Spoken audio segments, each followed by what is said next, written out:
Hello my friend, happy to see you here and welcome back to my channel Brain Logic. Really interesting, relaxing question today. We have 16 minus 16 divided by 2 and minus 2. On the first side, this is like the easiest question you've ever seen because everyone knows about this subtraction, division, so it's not like a hard math operations right here. It's not like a complicated expression with square root. We have like a really interesting regular expression with subtraction, we have division, and we have like really great numbers. It's not like a huge numbers. We have like on the first side, this is like very easy question. So right now I suggest you to pause the video and try to solve it by yourself. Right here we have three options, option A, B and C, so you can easily test your school knowledge, your brain level right here. We have three options and we have our question right here. Everyone learns this stuff in the third grade, everyone know about subtraction, division, everyone know about it, but what about the correct answer? I hope you will solve this correctly and we will check our answers here in just 1 minute. So here is our answers, here is our question. Okay, first of all I want to show this mainly a lot of students solve it like that.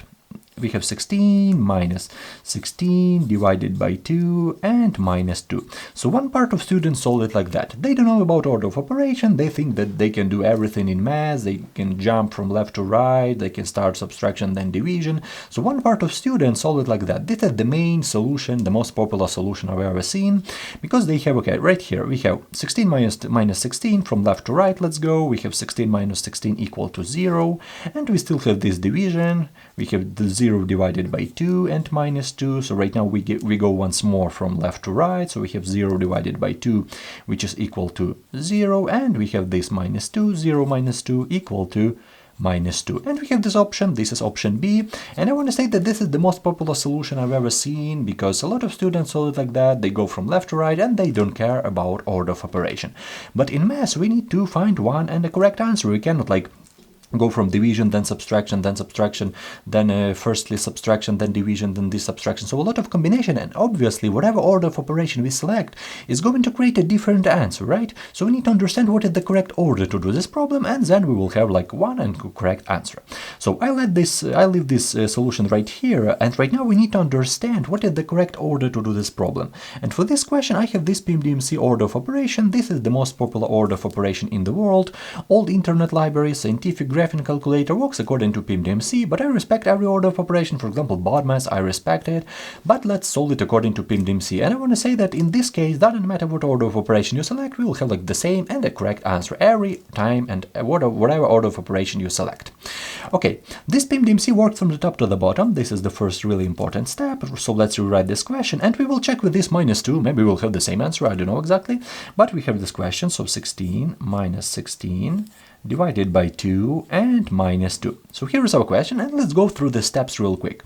So the first step according to PMDMC is parentheses, yeah? And let's look at it. Where do we have this parentheses right here? I don't see any of those, we don't have any brackets, any parentheses, so we just skip this part. It's really great because with parentheses this question will be like more complicated, it will be more harder to solve for us because with parentheses we need to start from it, maybe we'll have complicated expression in parentheses, so it's really great we don't have parentheses, it's really great. Okay, let's go to the next step. The next step according to PMDMC is exponents. Exponents, yeah? Let's look at it. Are there any exponents right here? I don't see any of those. We don't have any 5th power, 10th power, like huge powers. No, we don't have any squares, cubes right here. So we reject this step. We not reject, like we skip this step because we don't have it, yeah? Because with powers, with exponents, the question will be like more complicated. We will have like, for example, 16 cube. We need to raise this. It's really difficult, yeah? So we don't have parentheses exponent. Let's go to the next step. The next step, multiplication and division part. A lot of students think that multiplication, but according to PMDMC we need to look at it as a group. So multiplication and division, this is one common group, so we need to look in the perspective of a group, yeah? It's really important step. Let's look at it. Where do we have this multiplication and division signs? So right here we have subtraction sign, we are not interested in this, so we have, right here we have division. But this division goes only to these two numbers, yeah, right here, only to these two numbers. We're not applying this to the whole expression, only to these two numbers. And we don't have any multiplication and division sign. So as you can see right here, really important moment, we don't have multiplication sign, but we have division sign. And it's really important moment because through the steps, the first step we're going to solve, this is this division, yeah? So we need to start from this division. And then, in other words, this last group, addition and subtraction. So we have subtraction, yeah, we have right here subtraction and we don't have addition. So all the time division is before addition and subtraction. This is maybe the key moment right here I want you to understand. So multiplication and division group all the time, this is before and addition and subtraction group all the time. So every time you have division sign, you need to do that at first. Every time you have multiplication sign, you need to do this at first. So I hope you understand this logic right here. Okay, so we have 16 minus 16 divided by 2 equal to 8. Yeah, we have 8 and we have minus 2. Yeah, so we have minus 2 right here. And right now, really easy expression. This is our last step. This is our step with subtraction right here. So we have 16 minus 8 minus 2 equal to, I guess, 6. Yeah, this is like 6. But one really important moment right here, we don't have this option. We have 0, minus 2. We have this one option right here. So a lot of students goes back to this wrong answer. They say, okay, right here in this test, we don't have this option. And they go back to this answer, which is absolutely wrong. This is very bad answer because this is like a chaotic solution. We go from left right here. So we subtract at first, then divide, which is really huge mistake. Really huge mistake. Doesn't matter what operation you select. This is a very huge mistake. So we need to forget about this wrong solution. This solution is absolutely correct according to PMDMC. But what about a test? Right here we need to choose one option. So we have our answer. But which one? Which one option is correct?